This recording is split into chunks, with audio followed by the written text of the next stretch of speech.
7 times I married the same man. And 7 times, for the sake of his one true love, my husband divorced me. The first time we married, he told me, for the rest of my life, I will love only you. But whenever she came back to town, his words would change. Can't you be more understanding? Do you really want Avery to be branded a homewrecker? The first time we divorced, I slit my wrists in a desperate attempt to keep him. They rushed me to the hospital, but he never came. Not once. The third time, I debased myself, applying for a job as his assistant just for the chance to see him more often. By the 6th time, I had learned to pack my things quietly and move out of our home without a fight. My hysteria, my retreats, my humiliations, all of it earned me his punctual remarriages and his predictable betrayals. Until this time. This time, after hearing that his precious Avery was returning, I was the one who handed him the divorce papers.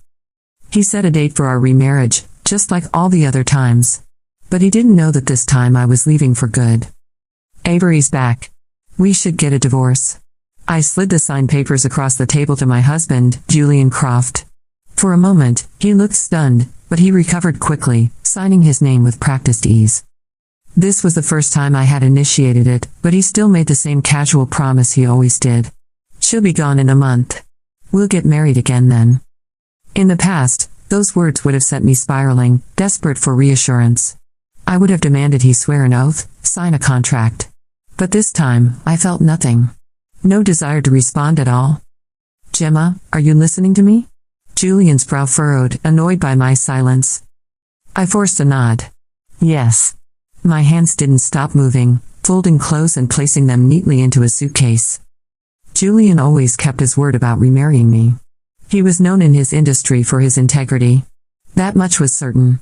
It was almost as if we weren't husband and wife, but 2 parties in a contract, periodically terminating and renewing our agreement. The marriage and divorce certificates were just paperwork. 2 a year. Every year. To date, I had signed 12. I remembered, on our wedding day, he promised he would never be unfaithful during our marriage. And he had kept that promise. After all, once we were divorced, he was free to be with whomever he wanted. The only cost was my reputation. I was known throughout our social circle as his plaything, a woman he could summon and dismiss at will. My unusual calm this time unnerved him. The memory of my past hysterics, of the times I had hurt myself, was still vivid in his mind. He watched me pack faster and more efficiently than ever before and said, a little defensively, I can be the one to move out this time. The snap of my suitcase latch cut him off. Already arranged it with my friend. I'll stay with her for a few days. A flicker of recognition crossed Julian's face, and his expression soured. Don't tell me you're playing hard to get again. Are you going to sneak into the company disguised as an assistant to watch me? Gemma, can't you get a life? Are you really that incapable of living without a man? I understood his subtext perfectly. He just didn't want me showing up at his office and disturbing his precious time with Avery. She was only in town for a short while, after all, and he wanted her by his side in her role as his special assistant. After our second divorce, I had successfully applied for that assistant position. I had walked into his office holding his favorite latte, my heart full of hope, only to find him locked in a passionate kiss with Avery, who was perched on his lap. I lost control and attacked her. Julian slapped me so hard I fell to the floor. A crowd of employees gathered outside, gawking. They all thought I was still the CEO's wife, and their gazes on Avery were filled with contempt. To protect Avery's reputation, Julian ignored my tearful pleas, snatched my purse, and dumped its contents onto the floor. The deep red divorce certificate lay there like a gaping wound, screaming the truth of our relationship to the entire world. From then on, every time we divorced, Julian made sure to announce it publicly. Everyone knew Julian loved Avery, and everyone knew I was the shameless one, clinging to him, refusing to let go. But this time, Julian's fears were unfounded. I picked up my suitcase without hesitation. Don't worry. I won't bother you again. He eyed me with suspicion. But as I opened the door and stepped out, he called after me, a hint of urgency in his voice. We're getting remarried on the 13th of next month. Don't you forget. I froze for a second. What a coincidence. The 13th was the day I was leaving the country. I told myself over and over that this time would be different. That after sliding those divorce papers across the table, after watching Julian sign them without hesitation, I had finally reached the end of the cycle. For once, I was the one in control.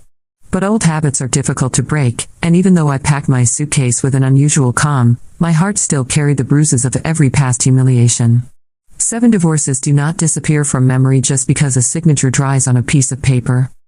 I spent the first nights away from Julian at Maya's apartment. She welcomed me with open arms, teasing me for bringing half my wardrobe, but never once questioning my need for space and safety.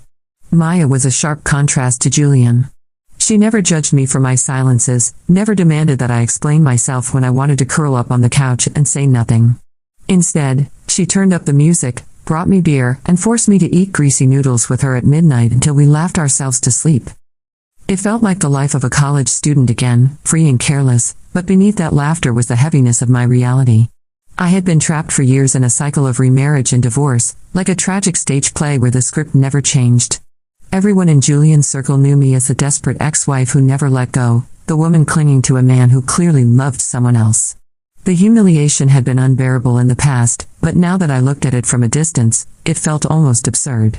How had I allowed myself to play the same role 7 times? Julian still reached out, though not as often as before. He was confident, almost smug, that I would eventually come back. It was his routine, after all, to promise Avery a short romance, then to return to me with the excuse that she had left. He thought this was just another round. But I knew this time was different, and that gave me strength. 3 weeks before my departure, Maya convinced me to go out for dinner. It was supposed to be a simple evening, nothing fancy, just the 2 of us sharing food and talking about where I would go once I left the country. I told her about my dream of starting fresh somewhere new, away from the gossip and the whispers that followed me everywhere here. But fate has a cruel sense of humor. Just as our food was about to be served, the door of the restaurant opened, and in walked Julian with Avery on his arm. They were laughing together, so close that anyone would think they had been married for years. Julian's eyes found me immediately. His smile faltered for the briefest moment, and I saw the flicker of recognition in his gaze. Avery, however, clung to him more tightly, wrapping her arms around his neck with a smile so sweet it turned my stomach. "Gemma, what a coincidence," Avery said, her tone dripping with false innocence. "You are here for dinner too?" I felt Maya stiffen beside me, her body already shifting as if she was ready to leap to my defense. I pressed her hand down under the table and forced a calm smile. "Yes. What a coincidence."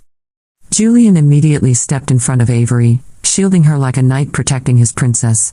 He still remembered the day I lost control in his office, the day I attacked Avery after seeing her in his arms. He thought I would repeat it. He did not realize that I no longer had the energy, or even the desire, to fight. Seeing my composure seemed to embolden Avery. Her smile widened as she leaned into Julian. "So sorry, Gemma, but Julian promised to book the entire restaurant just for me tonight. You will have to find somewhere else to eat." She tugged on his arm, her voice high and childish. "Isn't that right, Julian? Say something or Gemma will think I am targeting her on purpose." For a moment, his eyes locked on mine. I saw the hesitation there, the uncertainty. But just as quickly, he turned away and nodded, offering no defense, no explanation. His silence cut deeper than any insult. Maya started to rise from her chair, ready to throw a punch, but I stopped her with a gentle hand. "It's fine," I whispered. "We can go somewhere else." Julian's gaze followed me as I stood up, and for the first time in years, I felt that he was the one left unsettled. He expected me to fight, to cry, to cause a scene. Instead, I took Maya's hand and walked away without another word. He called my name once, but I pretended not to hear. That night, lying awake in Maya's apartment, I replayed the moment over and over. It had been so easy to walk away. No screaming, no begging. Just silence. It was as if a chain had snapped inside me. Julian, however, did not take my silence well. The next evening, he sent me a video call request. My finger hovered over the decline button for a long time, but in the end, curiosity won. I answered, though I switched to audio only. "Why just audio?" he asked, his tone already annoyed. "I am not wearing makeup," I replied automatically, and immediately regretted it. It sounded like an excuse from the old me, the one who wanted to look perfect for him. He chuckled. "We have been married long enough. Is there any version of you I have not seen?" His flirtatious tone made my skin crawl. "What do you want, Julian?" I asked coldly. He paused, then sighed. "HR told me you resigned." I did. Silence stretched between us. He tried to make a joke about me choosing to be an assistant when I could have been a CEO's wife, but it fell flat. Finally, he muttered, "I'm sorry. I was just worried that if we stayed married, people would gossip about Avery." I nearly laughed. So I should be the one to become the laughingstock? To carry all the shame so she can smile in peace? He tried to backtrack, but I was already done. "If there is nothing else, I'm hanging up." "Wait," he said quickly. "The 12th is our anniversary. There is a concert, The Remnants. I know you want to go. Let's go together." For a fleeting moment, my heart stirred, remembering how much I loved that band. But before I could answer, Avery's voice floated through the speaker. "Julian, honey, I forgot my towel.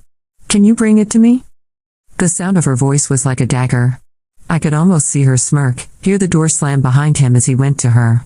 And then I did hear it, the muffled sound of their kiss, the thud of the bathroom door closing. I hung up.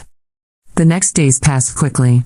Maya and I filled them with cheap drinks, late-night food runs, and laughter that kept the darkness away.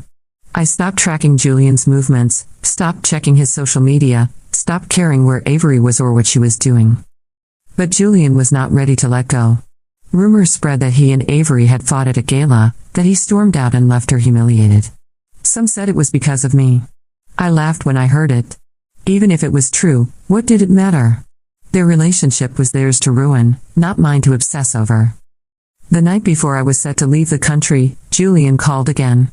His voice was different this time, desperate. "I have the tickets. Let's meet tonight, okay? It's our anniversary.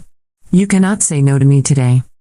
I almost told him that it was not our wedding anniversary, only the anniversary of our 4th remarriage, a detail he would never remember. But in the end, I agreed. Not for him.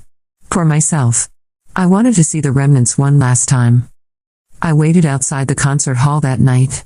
I waited and waited, but Julian never showed. Instead, a voice message arrived. His voice was guilt-ridden, the sound of Avery's laughter faint in the background. "I'm so sorry, Gemma. Avery felt sick.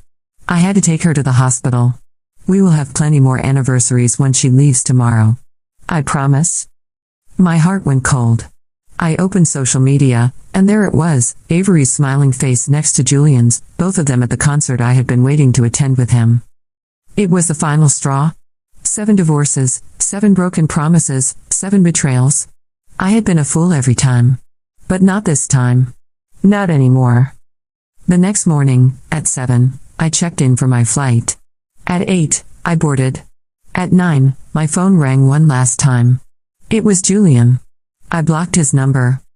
The plane took off, and for the first time in years, I felt truly free. The hum of the airplane engines faded into the background as I stared out the window, watching clouds blur past. For the first time in years, I was physically removed from Julian, from Avery, from the cycle of humiliation I had allowed myself to endure. Yet freedom felt both exhilarating and terrifying. My hands trembled slightly as I adjusted the thin blanket over my lap. Could I really do it? Could I live a life without him, without the gravitational pull that had kept me bound to him for so long? I landed in a country where no one knew me, where no one whispered behind my back or rolled their eyes at the mention of my name. It was liberating. I stayed with Maya's cousin for the first few weeks, a woman who welcomed me warmly despite being practically a stranger. She gave me a small room with faded wallpaper and a bed that creaked when I turned, but it was enough. More than enough. Every day, I walked the city streets, breathing in the new air, letting my feet take me wherever they wanted. For the first time, I had no schedule dictated by Julian's whims, no demands to be at his side, no desperate waiting for a phone call or a message. I felt invisible here, and I loved it. But invisibility does not erase the past. At night, when the city quieted and I lay alone in that small room, memories invaded.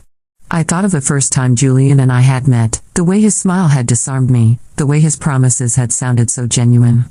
I thought of the countless times I had believed him, only to be cast aside when Avery appeared. 7 times I had let him do this to me. 7. One evening, Maya called me. She was cheerful, but her words carried an undertone of worry. "Julian has been looking for you," she said. "He even came to my apartment." My chest tightened. "What did you tell him?" "That I had no idea where you went," she replied firmly. "And that even if I did, I would never tell him." "But Gemma, he looks. Desperate. I have never seen him like this. I laughed bitterly. Desperate because Avery is gone again, no doubt. He only ever remembers me when she leaves. Still, her words unsettled me. For so long, I had been the one chasing him. Now, he was chasing me. I told myself it did not matter, that it was too late. But the seed of doubt was planted, and it grew quietly in the corners of my mind. Days turned into weeks. I found a job at a small cafe. The pay was modest, but the routine grounded me. Each morning, I brewed coffee, smiled at strangers, and wiped tables until my back ached. It was honest work, unglamorous, but it was mine. I was no longer Julian's shadow. Then, one afternoon, as I stepped out of the cafe with a tray of dirty cups, I froze. Across the street, leaning casually against a car, was Julian. My heart dropped to my stomach. He had found me. He looked almost the same as always, impeccably dressed, but his eyes were different. Tired. Hollow. He crossed the street with long strides, and before I could retreat inside, he was standing in front of me. "Gemma," he said, his voice rougher than I remembered. "You really thought you could leave without telling me?" I forced myself to stay calm. "I already told you. We are done. There is nothing left between us." He shook his head, almost frantically. "No. You do not understand. Avery left. She left me for someone else. I was a fool, Gemma. I should have never divorced you. Not once, not ever." I stared at him, unable to believe the words. "Do you expect me to pity you? To take you back because she finally did to you what you always did to me?" He winced, as if my words were knives. "I know I hurt you. I know I destroyed everything. But you are the only one who ever stayed, Gemma. You were always there. Always." Anger surged through me, hotter than ever. Exactly. I was always there. Like a fool. Waiting for scraps of affection, for crumbs of loyalty. You threw me away 7 times, Julian. 7. Do you think I am so broken that I will let you do it again? For a moment, he was silent. His eyes searched mine desperately, but I gave him nothing. The calm I had discovered within myself was stronger than his pleas. Finally, he whispered, "I love you, Gemma." I almost laughed. "You love the fact that I never gave up on you. You love the certainty of me, the guarantee that no matter how many times you betrayed me, I would still be here. But that is not love. That is convenience." I turned away, but he grabbed my wrist. "Please. Just one more chance." I yanked my hand free. "No, Julian. There are no more chances. Not anymore." He looked at me as if the ground beneath him had vanished. For the first time, I saw him powerless. I walked away, leaving him standing in the street. My heart was racing, but I did not look back. That night, I cried, not out of longing, but out of release. The tears felt cleansing, washing away years of pain. Julian continued to linger in the city for days, waiting outside the cafe, sending flowers I never accepted, leaving voicemails I never returned. Each attempt only strengthened my resolve. Then came the final blow. One evening, Maya called again, her voice tight with urgency. "Gemma, you need to know. Julian. He is in the hospital." I froze. "What happened?" "He drank too much. The doctors say he collapsed in his office. They called me because your number was still listed as his emergency contact." I closed my eyes, torn between fury and pity. Even after everything, he still had me listed as the person to call. Part of me wanted to ignore it, to let him face the consequences of his choices alone. But another part, the part that still remembered the man I had once loved, could not turn away. Against my better judgment, I went to the hospital. When I walked into his room, Julian looked pale and frail, nothing like the powerful man I once knew. His eyes lit up when he saw me, and he whispered, "I knew you would come." I stood at the foot of his bed, arms crossed. "Do not mistake this for forgiveness. I came because no one else would." He nodded weakly. "That is what I always feared. That in the end, no one would be there. Except you." I wanted to hate him. I wanted to scream. But all I felt was sorrow. Not for myself, but for the hollow man lying before me, who had thrown away everything for a love that was never real. I stayed for only a few minutes before leaving. Outside, under the night sky, I took a deep breath. I realized then that pity was the last thread tying me to him, and even that was unraveling. Julian had become a ghost of my past, and I was finally ready to live without him. The night I left Julian's hospital room, I felt something shift inside me. For years, I had lived with the weight of his promises, his betrayals, his endless cycle of marriage and divorce. But now, as I walked under the glow of the city lights, I understood something simple but powerful: he no longer had any hold over me. I returned to my small rented room and sat by the window, staring at the quiet street below. I thought of the girl I used to be, the one who cried herself to sleep, who clung to scraps of affection, who begged for loyalty that never came. That girl was gone. The days that followed confirmed what I already knew. Julian tried to reach me again. He sent letters, flowers, even gifts he thought might stir nostalgia: an old book we had read together, a necklace he once gave me after our third remarriage, a framed photo of our first wedding. But each package I received only deepened my resolve. I returned everything unopened. Maya was my constant support. She cheered when I tore up his letters, laughed when I deleted his voicemails, and reminded me that every refusal was a victory. "You are finally free, Gemma," she said one night as we clinked glasses. "Do not waste that freedom." And I didn't. I threw myself into building a new life. The cafe job was only the beginning. I enrolled in evening classes, learning skills I had once abandoned when Julian decided I should focus solely on being his wife. I worked long hours, studied late, and discovered a strength I never believed I had. Slowly, the shadows of my past began to fade. But Julian was not ready to let go. Months later, he showed up again, this time thinner, older, his confidence worn down to a fragile shell. He waited outside my apartment one evening, his eyes pleading. "Gemma," he said softly. "I do not want Avery. I do not want anyone else. I want you. Only you." His words might once have set my heart racing.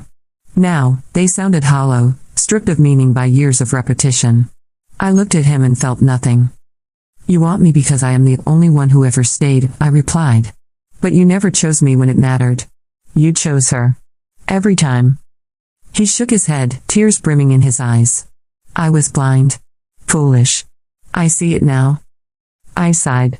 "Julian, you do not get to break me 7 times and then ask me to put you back together. That is not love. That is selfishness." His face crumpled, but I turned away. For the first time, I left him standing there without even a trace of hesitation. That night, I realized the truth. My story with Julian had already ended. The chapter was closed, not because he said so, not because Avery left, but because I finally chose myself. As the seasons changed, so did I. My classes turned into opportunities.